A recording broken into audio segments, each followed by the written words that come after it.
महाराष्ट्राच्या यावर्षी जानेवारी 27 या यात्रेच्या निमित्तानं जे कृषी प्रदर्शन आपण आयोजित करतोय ते आताच माझे सहकारी श्री गुरुराज माळगे, इतर सर्व विश्वस्त मंडळी, सर्व पत्रकार बंधूंनो, ह्या कृषी प्रदर्शनाने ते जे जाहीर केलं ते 25 ते 30 डिसेंबर या कालावधीत आपण करतोय. त्यांनी सांगितल्याप्रमाणे हे 55व सिद्धेश्वर देवस्थानाचं कृषी प्रदर्शन आहे. सुरुवातीला अतिशय छोट्या प्रमाणामध्ये भरणारे कृषी प्रदर्शन गेल्या काही वर्षामध्ये 6-7 वर्षामध्ये आपल्या सर्वांच्या सहकार्यानं या ठिकाणी उपस्थित असलेले आमचे आत्माचे श्री विजयकुमार बरबडे, त्याचप्रमाणे स्मार्ट एक्सपोचे शेटे यांच्या माध्यमातून एक याला वेगळं स्वरूप आणि मोठ्या स्वरूप आपण केलेलं आहे. आणि दरवर्षी त्यामध्ये विविध शेतकऱ्यांना, आपल्या भागातल्या लोकांना अशा पद्धतीची नवीन टेक्नॉलॉजी पाहण्याची पर्वणी या निमित्तानं या शेतकी प्रदर्शनाच्या माध्यमातून व्हावी असा जो काही आमचा मूळ उद्देश होता त्यालाच धरून यावर्षी अतिशय प्रशस्त अशा पद्धतीनं अल्युमिनियम हँगरचं असं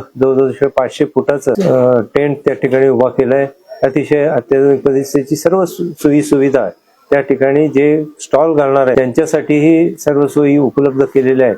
आणि विशेष करून गेल्या 5-7 वर्षामध्ये ज्या पद्धतीनं सोलापुरातील इतर सर्व तालुक्यातून, त्याचप्रमाणे कर्नाटकातल्या काही भागातून, उस्मानाबाद, लातूर भागातून मोठ्या प्रमाणात शेतकरी या प्रदर्शनाला भेट देतात. त्यांना या निमित्तानं आपल्या माध्यमातून पुन्हा एकदा आवाहन करू इच्छितो की या वर्षीचंही कृषी प्रदर्शन अशाच पद्धतीचं, एक अनोखं अशा पद्धतीचं जे नवीन टेक्नॉलॉजी शेतकी क्षेत्रामध्ये येत आहे, मग ते AI पासूनच्या सगळ्या टेक्नॉलॉजी या माध्यमातून दाखवण्याचा किंवा त्याचे जे काही ऍप्लिकेशन्स आहेत ते कशा पद्धतीनं आपल्याला आपल्या शेतात वापरून आपली उत्पादकता कशा पद्धतीनं वाढवता येईल यावरती आपण त्या ठिकाणी जोर दिलेला आहे.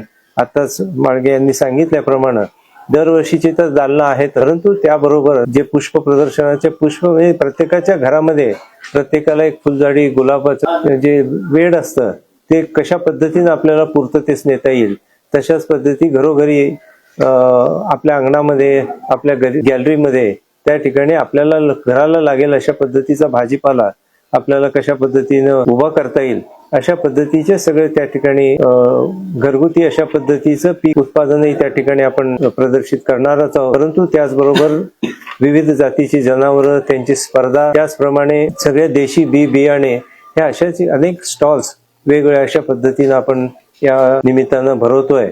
मला आपल्याला या निमित्तानं आवाहन करू इच्छितो की दरवर्षी सर्वच प्रसार माध्यमांनी हे कृषी प्रदर्शन अतिशय उचलून धरल्यामुळं त्याला खूप मोठा चांगला प्रतिसाद मिळतोय.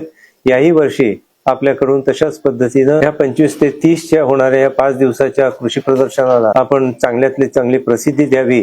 आणि त्या निमित्तानं जर काही आमच्याकडनं आर्टिकल आम्ही पाठवले तर त्यालाही आपल्या वृत्तपत्रामधून प्रसिद्धी दिल्यास तो नक्कीच आम्हाला तो एक पाठबळ त्या निमित्तानं मिळेल, एवढंच या ठिकाणी सांगून त्याच्याबरोबरची प्रेस नोट तर आपल्याला दिलेली आहे.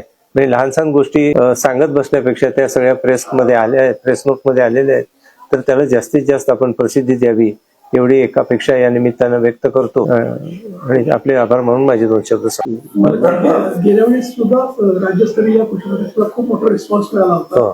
केवळ आपल्या 11 तालुक्यातून परराज्यातून सुद्धा मोठ्या विजापूर आणि गुलबर्ग्यातून लोक पण येतात. या सगळ्यांचं नेमकं शेतकऱ्यांना काय वाटतं ते या संदर्भामध्ये की 2 वर्षापासून श्वान असेल, वीज फुलं असतील किंवा जे जे गरजेचे आहेत ते सगळं तुम्ही करतात, त्यांचं नेमकं म्हणणं काय शेतकऱ्यांचं? नाही, त्यांचं चांगलंच आहे ना. म्हणजे त्यांना काय होतं, तेवढ्या ही जी आधुनिक टेक्नॉलॉजी जी शेतीमध्ये आलेली असते ती पाहायला त्यांना पुण्यासारख्या ठिकाणी जाणं शक्य नसतं. आणि आपल्या भागात अशा पद्धतीचं कुठलंही कृषी प्रदर्शन सातत्यानं होत नाही. म्हणून आपण देवस्थानतर्फे ठरवलं की अशा पद्धतीचा आपल्याला एक वेळ मिळतोय 15 डिसेंबर ते 31 डिसेंबर पर्यंतच्या काळात. आणि म्हणून ह्या सगळ्या टेक्नॉलॉजी तिथं आणण्याचा आपला त्या ठिकाणी प्रयत्न असतो की ज्यामधून लोकांना ती टेक्नॉलॉजी समजावी, जे प्रॉडक्ट तयार करणारे असते त्यांना मार्केट मिळावं, त्या दोघांची एकमेकाशी चर्चा होऊन त्या ठिकाणी प्रत्येक शेतकऱ्याला आधुनिक तंत्रज्ञान समजून घेऊन आपल्या पिकाची उत्पादकता कशा पद्धतीने वाढवता येईल यासाठी प्रयत्न त्यांना करणं सुलभ व्हावं. आता आपण उल्लेख केला की AI टेक्नॉलॉजी सगळ्या क्षेत्रामध्ये AI टेक्नॉलॉजीचा वापर होत आहे. आता आपल्या प्रिंट मीडियामध्ये देखील आले. तर या कृषी प्रदर्शनामध्ये शेतकऱ्यांच्या संदर्भात कसा असेल AI टेक्नॉलॉजी, जे काय कार्यशाळा असेल किंवा परिसंवाद? नाही, आम्ही त्या संदर्भातलं डेमॉन्स्ट्रेशन आपण ठेवणार. कृषी विज्ञान केंद्र सोलापूर यांच्या वतीनं शेतकऱ्यांच्याकडे जे ऊसाचं आपण घेतले प्रामुख्याने त्याच्याविषयीच कसं काम करताय त्याची कार्यशैलीचे डेमॉन्स्ट्रेशन त्याच्यामध्ये आपण स्टॉल मध्ये पर्टिक्युलर जर आम्हाला तुम्ही पाठवलात ना तर ते आम्ही शेतकऱ्यांना आव्हान करू. निश्चित